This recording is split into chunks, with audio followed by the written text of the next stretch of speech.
Bonjour et bienvenue pour cette nouvelle chronique.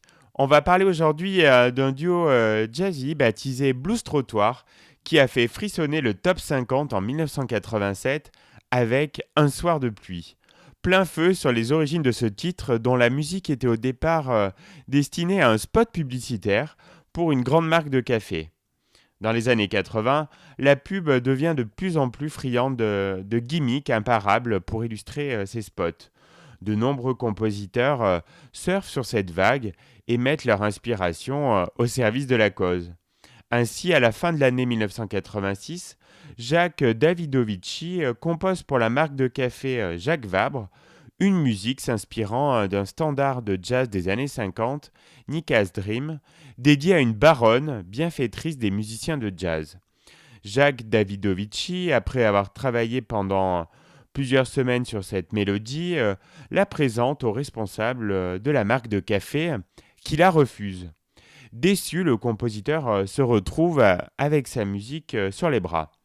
Une amie lui parle alors de la fille de Pierre Lhomme, le célèbre directeur de la photo du cinéma français.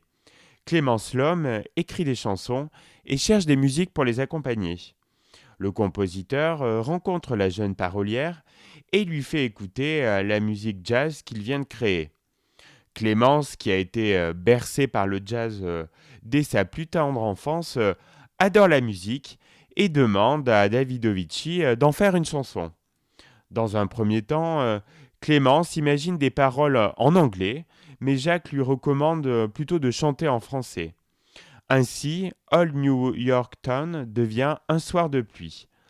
Comme la musique de la chanson est très axée sur le saxophone, Clémence demande à son ami Olivier Defay, fils du comédien Pierre Richard et excellent saxophoniste, de l'accompagner.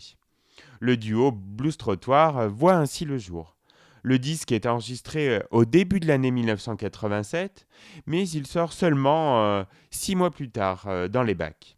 En effet, aucune maison de disques ne croit en cette chanson qui, il faut bien le reconnaître, est à l'opposé de ce qui se fait musicalement dans ces années-là. Finalement, le label Carrère, après un premier refus, finit par accepter de sortir le 45 tours. C'est une excellente décision puisque très vite, la chanson entre au top 50 et devient un immense succès populaire, vendu à près de 500 000 exemplaires.